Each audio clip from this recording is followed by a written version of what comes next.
ခဏလောက်နည်းနည်းလောက်မွေပြီးတော့ဒီရောက်ကကျွန်တော်တို့ဒီပေါ့နော်ဟိုချစ်တုံးပြူနဲ့ရှောက်ရွက်ရငရုတ်သေးရတော့ထည့်မယ်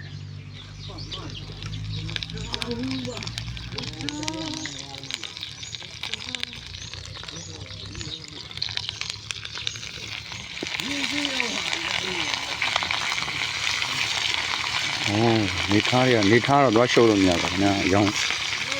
စင်းလေးနဲ့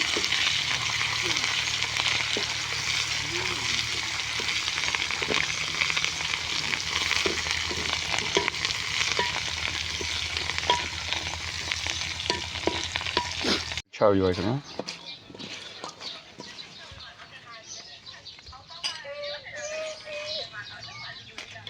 ပဲကြီးတော်လေးလို့ပြော